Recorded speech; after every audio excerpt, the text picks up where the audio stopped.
Breaking news ఏపీలో మోంతా తుఫాన్ ప్రభావం కొనసాగుతోంది. తెల్లవారుజాము నుంచి కుండపోతగా వర్షాలు కురుస్తున్నాయి. శ్రీకాకుళం, కాకినాడ, విజయనగరం, అనకాపల్లి ఈ జిల్లాలో భారీ వర్షం కురుస్తోంది.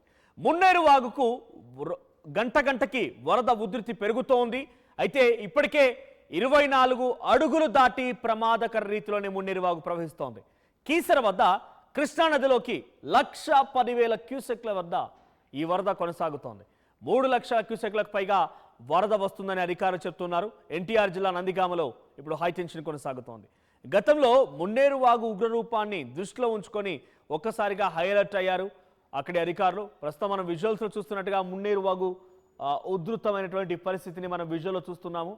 సో మున్నేరు వాగు ఖమ్మంలో నుంచి అటు టువర్డ్స్ ఏపీ వైపుగా కదులుతోంది. ప్రమాదకర స్థితిలోనే ఇప్పుడు అక్కడ వాగు ప్రవహిస్తోంది. 24 అడుగులు దాటాయి. మున్నేరు వాగు యొక్క ప్రమాద హెచ్చరికను కూడా జారీ చేశారు. సో కీసర వద్ద కృష్ణానదిలోకి 1,10,000 క్యూసెక్ల వరద వెళ్లి కలుస్తోంది. అయితే 3 లక్షల క్యూసెక్ల పైగా వరద వస్తుందని అధికారులు చెప్తున్నారు. ఎన్టీఆర్ జిల్లా నందిగామలో ఇప్పుడు మున్నేరు వాగు హైటెన్షన్ మొదలైంది. గతంలో మున్నేరు వాగు ఉగ్రరూపాన్ని దృష్టిలో ఉంచుకొని ప్రస్తుతానికి అధికారులు హెచ్చరికలు జారీ చేస్తున్నారు. మున్నేరు వాగు గతంలో కూడా ఖమ్మంలో ఏడాది ఖమ్మంలో కూడా ఒక ఉగ్రరూపం దాల్చి పలు కాలనీలోకి వెళ్ళింది. చాలా పెద్ద ఎత్తున ఒక హై టెన్షన్ కనిపించింది మున్నేరు వాగు చేయడం మూలంగా ఒక భారీ బీభత్సం ఖమ్మంలో జరిగిందని చెప్పాలి. సో ఇప్పుడు ఆ ఘటన మళ్ళీ గుర్తు చేసుకున్నటువంటి సిచ్యువేషన్ కనబడుతోంది. సో మున్నేరు వాగు ఉధృతానికి అటు నందిగామలో ప్రస్తుతం కొంత సిచ్యువేషన్ అతలాకుతలంగా ఉందని చెప్పాలి. ఇక ఏపీ వ్యాప్తంగా శ్రీకాకుళం, కాకినాడ, విజయనగరం, అనకాపల్లి ఈ జిల్లాలో భారీ వర్షం నమోదైంది. మున్నేరు వాగుకి గంటకి ఉధృతి పెరుగుతోంది. సో ప్రస్తుతానికి ఎక్కడ చూసినా హైటెన్షన్ కొనసాగుతోంది. ఎన్టీఆర్ జిల్లా నందిగామలో హైటెన్షన్ కనబడుతోంది మున్నేరు వాగుకి సంబంధించి. సో ప్రస్తుతానికి ఎక్కడికక్కడ అధికారులు అలర్ట్గా ఉన్నారు. ఒకసారి ఆ డ్రోన్ విజువల్స్ మనం చూస్తున్నాం. మున్నేరు వాగుకు సంబంధించి ఎంతటి ఉధృతంగా ప్రవహిస్తుంది. సో వివిధ ప్రాంతాల్లో మున్నేరు వాగు సిచ్యువేషన్ లా ఉంది, ఎంతటి ఉధృతంగా ప్రవహిస్తోంది, ప్రమాద హెచ్చరికలు ఎలా మోగుతున్నాయి, ఒకసారి విజువల్స్ చూద్దాం.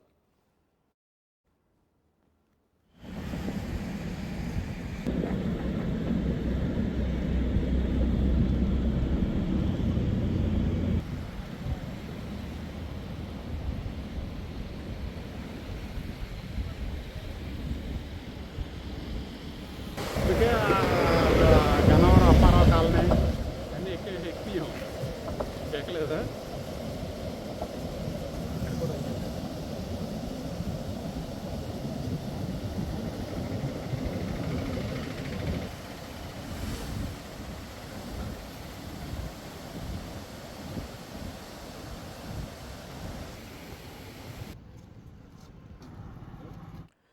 సో ఏపీ వ్యాప్తంగా మోంతా తుఫాను ప్రభావం ఇంకా కొనసాగుతుంది. పలు ప్రాంతాల్లో భారీగా వర్షాలు నమోదవుతున్నాయి. సో విశాఖపట్నం నుంచి ప్రతినిధి శివరామకృష్ణ సిద్ధంగా ఉన్నారు లైవ్ లో. శివరామకృష్ణ, సో ప్రెసెంట్ సిచ్యువేషన్ ఏంటి, ఎలా ఉంది? సో అక్కడ సిచ్యువేషన్ తగ్గట్టుగా అధికారులు ఏ రకంగా రియాక్ట్ అవుతూ ఉన్నారు? సో మోంతా తుఫాన్ ప్రభావం ఇంకా కొనసాగుతుందా? మనోజ్, మోంతా తుఫాను తీరం దాటిన నేపథ్యంలో ఈ వాయుగుండంగా మారిన నేపథ్యంలో అయితే ఉత్తరాంధ్రకి అయితే రాత్రి నుంచి వర్షాలు అయితే పడుతున్నాయి. అంటే అకస్మాత్తుగా వర్షాలు రావడం, మళ్ళీ ఆగడం, అలా రీస్టార్ట్ అవుతున్నాయి. ఈ నేపథ్యంలో అయితే మొత్తానికి ఇక్కడైతే మొత్తం విండ్ స్పీడ్ అయితే ఉంది, కానీ ప్రస్తుతానికైతే వర్షం అయితే లేదు. అకస్మాత్తుగా వర్షాలు వచ్చిపోతుంటా ఉంటాయి. ఈ నేపథ్యంలో ఈ మోంతా తుఫాన్ తాకిడైతే మటుకి భీమిలి మండలం అయితే మటుకి కొద్దిపాటి ఈ లోతట్టు ప్రాంతాలు అవి జలమలం అయ్యాయి. మొత్తం గంటా శ్రీనివాస్ అయితే పర్యవేక్షణ అయితే చేస్తున్నారు. మనం చూడొచ్చు ఇప్పుడు విశాఖ సముద్ర తీరంలో అయితే ఉన్నాము. ఈ ఎఫెక్ట్ కొంచెం రఫ్ సీ అయితే ఉంది మనోజ్. అయితే ఈ తెల్లవారుజాము నుంచి కుండపోత వానలు శ్రీకాకుళం, కాకినాడ, విజయనగరం, అనకాపల్లి జిల్లాలో అయితే వర్షాలు అయితే కురుస్తున్నాయి. మున్నేరు వాగుకు పెరుగుతున్న వరద ఉధృతి 24 అడుగులు దాటి ప్రమాదకర రీతిలో అయితే మున్నేరు వాగు అయితే ఉంది. ఈ కేసర వద్ద కృష్ణానదిలో 1,10,000 క్యూసెక్ల వరద అయితే నమోదైంది. 3 లక్షల క్యూసెక్ల పైగా వరద వస్తుందని చెప్పి అధికారులు అయితే చేస్తున్నారు. ఎన్టీఆర్ జిల్లా నందిగామలో అయితే టెన్షన్ గతంలో మున్నేరు ఉగ్రరూపాన్ని దృష్టిలో ఉంచుకొని హై అలర్ట్ అయితే చేస్తారు. ఇది వరకు లాగా ఇది వాగు పొంగితే మట్టికి చాలా తీవ్ర రూపం దాలుస్తుందని చెప్పి లాస్ట్ టైం లాగా అయితే చాలా కొంచెం అయితే భయాందోళన అయితే ఉంది. మొత్తానికి విశాఖపట్నం అయితే మట్టికి మనం చూడొచ్చు ఇప్పుడు మొత్తం సముద్ర తీరం అంతా నొరుగులు కక్కుతూ ఈ కెరటాలు అయితే వస్తున్నాయి. ఈ నేపథ్యంలోనే ఈ వాయుగుండం ఎఫెక్ట్ వర్షాలు ఈ 2 రోజులు ఇవాళ రేపు అయితే మట్టుకి ఈ ఉత్తరాంధ్రకి వర్షాలు అయితే ఉన్నాయని చెప్పి వాతావరణ శాఖ అయితే తెలియజేశారు. ఈ ఈ నేపథ్యంలో మొత్తం అధికారులు అయితే సంసిద్ధంగా ఉన్నారు. మొత్తం మీద ఈ అనకాపల్లి, ఈ విజయనగరం ఇక్కడ పంటలు ఏ విధంగా ఏ మేరకు నష్టం వాటిల్లే అని చెప్పి అధికారులు అయితే అంచనా వేస్తున్నారు. ఈ నేపథ్యంలో భీమిలి పరిసర ప్రాంతాల్లో అయితే కొన్ని గ్రామాల్లో అయితే జలమయం అవ్వడం అయితే జరిగింది. దానికి తోడు రాత్రి వర్షం పడిన నేపథ్యంలో అయితే మటుకి ఇంకా ఆ నీళ్లు కొన్ని గ్రామాల్లో నీళ్ళు అయితే అదే విధంగా అయితే ఉన్నాయి. ఈ నేపథ్యంలో విశాఖలో అయితే మటుకి విండ్ కొద్దిపాటి విండ్ అయితే ఉంది. ఈ నేపథ్యంలో మేఘావృతమై ఈ వాతావరణం అంతా విశాఖపట్నంలో అయితే నెలకొంది. మనోజ్, రైట్. శ్రీరామకృష్ణ, ఇంకా అధికారులు అలర్ట్స్ జారీ చేస్తున్నారా? అంటే ఇంకా మోంతా తుఫాన్ ప్రభావం కొనసాగే అవకాశం ఉన్నట్టుగా, సో ఇంకా ఎక్కడైనా కొంత అలర్ట్స్ జారీ చేస్తున్నారా? ఇంకేమైనా పలు జిల్లాలకి అలర్ట్స్ ఉన్నాయా?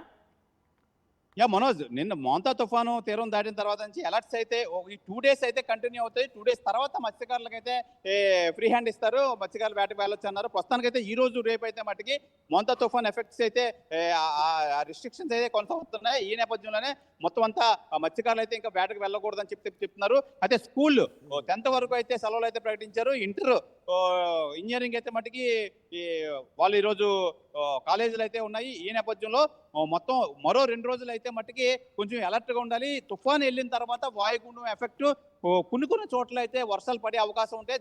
ఆ నేపథ్యంలోనే కొంచెం అలర్ట్గా ఉండాలి, లోతట్టు ప్రాంతాలు అవి అలర్ట్గా ఉండాలి అని చెప్పి అధికారులు అయితే సంసిద్ధంగా ఉన్నారు. ఈ నేపథ్యంలో కలెక్టర్ ఆఫీస్లో ఈ కంట్రోల్ రూమ్ అయితే కంటిన్యూ అవుతుంది. మరో 2 రోజులు అయితే మటుకి ఈ విండ్ ఎఫెక్ట్ కానీ అక్కడక్కడ వర్షాలు పడతాయని చెప్పి వాతావరణ శాఖ అధికారులు అయితే తెలియజేశారు. Manoj, right. Thank you Sri Ramakrishna. So మొత్తంగా ఈరోజు ఏపీ వ్యాప్తంగా అనకాపల్లి, విశాఖ, ఆ తర్వాత కాకినాడ, నెల్లూరు, ప్రకాశం ఈ ప్రాంతాల్లో ఇంకా అలర్ట్స్ కొనసాగుతున్నాయి. విజయవాడలో కూడా అలర్ట్స్ జారీ చేశారు. ఇప్పుడు ఖమ్మంలో ఉన్నటువంటి మున్నేరు వాగు ఉధృతంగా ప్రవహిస్తోంది. 24 అడుగులు దాటి ప్రమాదకర స్థితిలోనే ఈ వాగు ప్రవహిస్తోంది. అటు ప్రకాశంలోని నంద్యాల జిల్లాకు సంబంధించి పెద్ద ఎత్తున దీని ప్రభావం కనబడుతోంది. సో మున్నేరు వాగుకి గంటకి ఉధృతి పెరుగుతూనే కనబడుతోంది. విజయనగరం, అనకాపల్లి ఆయా జిల్లాల్లో ఇప్పటికే వర్షాలు కురుస్తూ ఉన్నాయి. ఇక మున్నేరు వాగు టెన్షనే ప్రధానంగా ఏపీలో ఉన్నటువంటి అధికారులకి కొంత ముచ్చబట్టలు పట్టిస్తోందని చెప్పాలి. సో ప్రస్తుతానికి కీసర వద్ద ఇది కృష్ణానదిలో కలుస్తోంది. 1,10,000 క్యూసెక్ల వరద కృష్ణానదిలో కలుస్తోంది. కానీ 3 లక్షల క్యూసెక్లకు పైగా వరద నీరు వస్తోందట అధికారులు చెప్తున్నారు. సో ఎన్టీఆర్ జిల్లా నందిగామలో ఇప్పుడు హై టెన్షన్ కొనసాగుతోంది. దీని ప్రభావం నందిగామలో పెద్ద ఎత్తున కనిపిస్తోంది. నందిగామ దగ్గర ఇది ఒక ప్రమాదకర స్థితిలోనే ప్రయాణిస్తోంది. గతంలో మున్నేరు ఉగ్రరూపాన్ని దృష్టిలో ఉంచుకొని హైలైట్ ప్రకటించారు అధికారులు. సో మున్నేరు వాగు ఇటు ఖమ్మంలో బీభత్సం సృష్టించింది గతేడాది. ఇళ్లలోకి నీళ్లు చొరబడ్డాయి. పెద్ద ఎత్తున ఒక హై టెన్షన్ వాతావరణం క్రియేట్ చేసింది. పలు కాలనీలు మొత్తం కూడా నీట మునిగిపోయిన పరిస్థితి. ఇప్పుడు అదే మున్నేరు వాగు 3 లక్షల క్యూసెక్ల నీళ్లు ఎగువ నుంచి వస్తుండగా కేవలం 1,10,000 మాత్రమే కృష్ణానదిలో కీసర దగ్గర కలుస్తూ ఉన్నాయి. సో ఇంకా 2 లక్షల క్యూసెక్లు ఉన్నాయి. సో మరి ఈ వరద నీటి మొత్తం కూడా ఎటువైపుగా దారి మళ్ళుతుందో, ఎక్కడ ఎటువంటి ప్రమాదం జరుగుతుందనే భయం అయితే అటు వ్యక్తమవుతోంది. ఎన్టీఆర్ జిల్లా నందిగామలో ఇప్పుడు హైటెన్షన్ కొనసాగుతోంది. సో ఏపీ వ్యాప్తంగా ఇంకా మోంతా తుఫాన్ ప్రభావం కనబడుతోంది. పలు జిల్లాలో వర్షాలు కురుస్తున్నాయి. అటు శ్రీకాకుళం, కాకినాడ, విజయనగరం, అనకాపల్లి, విశాఖ, విజయవాడ ఈ ప్రాంతాల్లో మోస్తారు నుంచి భారీ వర్షాలు కురుస్తున్నాయి.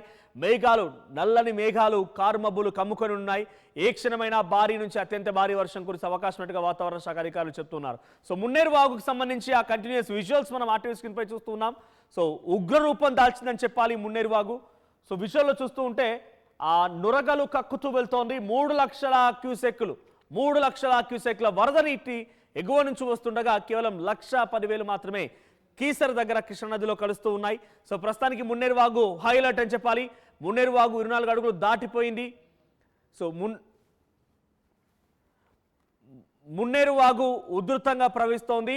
24 అడుగుల ఎత్తున మున్నేరు వాగు ప్రవహిస్తున్న నేపథ్యంలో కొంత హైటెన్షన్ కొనసాగుతుందని చెప్పాలి. శ్రీకాకుళం, కాకినాడ, విజయనగరంలో కూడా పలు వాగులు వంకలన్నీ ఉప్పొంగి ప్రవహిస్తున్న అనకాపల్లి జిల్లాలో కూడా అత్యంత భారీ వర్షాలు కురిసే అవకాశం ఉన్నట్టుగా వాతావరణ శాఖ అధికారులు హెచ్చరికలు జారీ చేస్తున్నారు. ప్రస్తుతానికి విజయవాడ, విశాఖపట్నం ఈ జిల్లాల్లో కూడా హైటెన్షన్ కొనసాగుతోంది. సో ఒకసారి ఆ డ్రోన్ విజువల్స్ చూద్దాం. మున్నేరు వాగుకు సంబంధించి ఎటువంటి ఉగ్ర రూపం దాల్చిందనే విజువల్స్.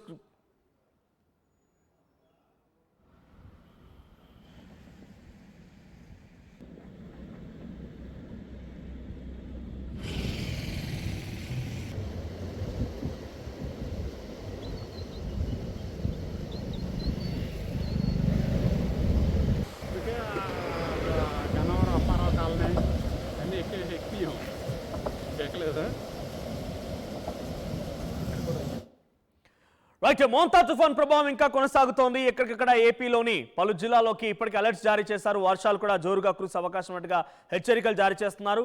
సో విజయనగరం, విశాఖపట్నం, విజయవాడ, ఆ తర్వాత అనకాపల్లి, కాకినాడ, శ్రీకాకుళం ఈ జిల్లాలో భారీ వర్షాలు కురిసే అవకాశం ఉన్నట్టుగా వాతావరణ శాఖ అధికారులు హెచ్చరికలు జారీ చేశారు. మా ప్రతినిధి ప్రకాష్ సిద్ధంగా ఉన్నారు. ప్రకాష్, సో కాకినాడ వ్యాప్తంగా ఎటువంటి వర్షాలున్నాయి? ఈ రోజు కాకినాడలో ఎటువంటి అలర్ట్స్ జారీ చేశారు అధికారులు? మనోజ్, అంటే నిన్నటి వరకు కూడా అదే తుఫాను భయపెట్టినప్పటికీ ఇంకా వర్షాలు అయితే వేడని పరిస్థితి అయితే మొత్తం ఉమ్మడి తూర్పుగోదావరి జిల్లా వ్యాప్తంగా కూడా కనపడుతుంది. అలాగే ముఖ్యంగా ఏదైతే ఈ రోజు నిన్న కాకినాడ జిల్లాలో అయితే 27వ తేదీ నుంచి 31 వరకు కూడా స్కూల్ సెలవులు ఇచ్చారు. కానీ నిన్న వాతావరణం మారిన నేపథ్యంలో మళ్ళీ స్కూల్ అయితే మళ్ళీ పునఃప్రారంభిస్తున్నందుకు కూడా మెసేజ్లు పెట్టారు. కానీ ఈ రోజు ఉదయం నుంచి కూడా తెల్లవారుజాము నుంచి ఎడతెరిపిలేని వర్షాలు పడడంతో మళ్ళీ స్కూళ్ళకి అయితే హాలిడేస్ అయితే ప్రకటించినటువంటి పరిస్థితి అయితే ప్రధానంగా కనపడుతుంది. ముఖ్యంగా ఏదైతే ఈ యొక్క ఎడతెరిపిలేని వర్షాలకైతే ఉమ్మడి తూర్పుగోదావరి జిల్లా వ్యాప్తంగా భారీ ఈ యొక్క రైతాంగానికి అయితే తీవ్రమైన నష్టాన్ని మిగులుతుందని చెప్పాలి. ఒక పక్కన ఆ వరితో పాటు అలాగే ఉద్యానవన పంటలు, అలాగే అరటి తోటలు కూడా పూర్తిగా నేల కొరిగినటువంటి పరిస్థితి. అలాగే మొత్తం మీద చూసుకుంటే మొత్తం ఓ పక్కన ఆ వర్షాలు అన్ని ప్రాంతాలలో కూడా నమోదవుతున్నటువంటి పరిస్థితి ప్రధానంగా కనపడుతుంది. అలాగే ఏదైతే గడిచిన 12 గంటల్లో అయితే అత్యధిక వర్షపాతం నమోదైనటువంటి ప్రాంతం కాకినాడ రూరల్తో పాటు పిఠాపురంలోని అలాగే సామలకోటలో అత్యధిక వర్షపాతాలు అయితే నమోదైనట్టుగా ఇప్పటికే ఇప్పటికే అధికారులు అయితే అధికారికంగా ఇచ్చినటువంటి పరిస్థితి కనపడుతుంది. మరో పక్కన ఏదైతే ఉమ్మడి తూర్పుగోదావరి జిల్లాలో ఉన్నటువంటి వరి, అలాగే అరటి తోటలైతే నేల కొరిగి, అలాగే ఏదైతే ఆ చాగళ్ళు కావచ్చు, అలాగే ఆ రావులపాలెం ఈ యొక్క ప్రాంతాల్లో అయితే తీవ్రంగా అరటి తోటలు అయితే నష్టపోయినటువంటి పరిస్థితి కనపడుతుంది. ఇప్పుడు ఏదైతే వర్షాలు అయితే పడుతున్నాయి, అలాగే గ్యాప్ అంటే ఒక గంట పాటు గ్యాప్ ఇప్పుడే ప్రస్తుతం అయితే తెరిపించింది. మళ్ళీ ఆ వర్షాలు మళ్ళీ చినుకులు పడుతున్నటువంటి ప్రాంతం అయితే అన్ని ప్రాంతాలలో కూడా వర్షం పడుతున్న నేపథ్యంలోనే కొన్ని లోతట్టి ప్రాంతాలన్నీ కూడా జలమయమయ్యాయి. అలాగే కొన్ని డ్రైనేజీలు కూడా పొంగి ప్రవహిస్తున్నటువంటి పరిస్థితి మరికొన్ని ప్రాంతాల్లో పడుతుంది. ఇంకా ఈ వర్షపాతం ఈ రోజు రేపు కూడా ఉంటుందని కూడా వాతావరణ శాఖ చెప్పిన నేపథ్యంలో అధికారులు అప్రమత్తమవి ఇంకా పునరావాస కేంద్రాల్లోనే ఏదైతే తరలించినటువంటి మత్స్యకారులు కావచ్చు, సముద్ర తీర ప్రాంత వాసులందరూ కూడా ఇంకా పునరావాసంలో ఉన్నారు. ఈ తుఫాన్ అంటే రేపు సాయంత్రం వరకు కూడా ఎవరు కూడా బయటికి రావద్దు, ఇంకా ఆ తుఫాను సెంటర్ లోనే ఉండాలంటూ కూడా అధికారులు అయితే చెప్పారు. నిన్న ఏపీ సీఎం చంద్రబాబు కూడా కోనసీమ జిల్లాలో కూడా పర్యటించారు. ఏదైతే ఈ యొక్క మత్స్యకారులు కావచ్చు, ఈ యొక్క సముద్ర తీర ప్రాంతంలో నష్టపోయినటువంటి కుటుంబాలకి ఆయన చేతుల మీదుగా కూడా సీఎం చంద్రబాబు 50 కేజీల బియ్యంతో పాటు నిత్యావసర సరుకులు కూడా పంపిణీ చేశారు. మరి కొద్దిసేపట్లో ఈ రోజు 11 గంటలకి కాకినాడ కుంభాభిషేకం ప్రాంతంలో కూడా ఆ మంత్రి ఎవరైతే ఉన్నారో ఇన్ఛార్జ్ మంత్రి నారాయణ కూడా పర్యటించి కుంభాభిషేకంలో ఉన్నటువంటి ఈ యొక్క ప్రకాష్, అత్యధికంగా కాకినాడ, నెల్లూరు ఈ ప్రాంతాలకు సంబంధించి అక్కడ ఉద్యాన పంటలు కానివ్వండి, తూర్పుగోదావరి, పశ్చిమ గోదావరి ఈ ప్రాంతాలు మొత్తం కూడా ఉద్యాన పంటలు, పంట నష్టం ఎక్కువగా వాటిల్ని. సో పంట నష్టం గురించి అధికారులు ఏం చెప్తున్నారు? పర్యటిస్తున్న క్రమంలో మంత్రుల నుంచి అటు రైతులు ఏ సహాయాన్ని ఎక్స్పెక్ట్ చేస్తున్నారు? మంత్రుల హామీ ఏంటి? ఇప్పటికే మంత్రులు ఇన్ఛార్జ్ మంత్రి ఎవరైతే ఉన్నారో ఆ కోనసీమ జిల్లాలో ఇన్ఛార్జ్ మంత్రి, అలాగే వ్యవసాయ శాఖ మంత్రి అచ్చెన్నాయుడు కూడా పర్యటిస్తున్నారు. అలాగే మొత్తం ఇక్కడ నిన్నటి నుంచి కూడా తుఫాను ప్రభావిత ప్రాంతాల్లో పర్యటించి పంట నష్టం పూర్తిగా అంచనా వేస్తున్నాం. ఇప్పటికే ఒక మొత్తం తుఫాను తీరం దాటినప్పటికీ అలాగే దాని ప్రభావం వర్షాలు ఎక్కువగా ఉంటాయి. ఇప్పటికే కొన్ని ప్రాంతాల్లో ఇప్పటికే 8,000 ఎకరాల్లో మొత్తం 8,000 ఎకరాల్లో అయితే పూర్తిగా నష్టపోయినట్టుగా ఒక అంచనాకైతే చెప్పుకొస్తున్నారు. ప్రస్తుతం చూసుకుంటే ఈ కోనసీమ జిల్లాలో అలాగే మొత్తం 10,000 మంది వరకు కూడా పునరావాస కేంద్రాలకు తరలించినప్పటికీ ఈ యొక్క వ్యవసాయంపై కూడా మరొక పూర్తిగా ఎవరైతే కౌలు రైతులకు సంబంధించిన వాళ్ళందరూ కూడా గుర్తించడం జరుగుతుంది.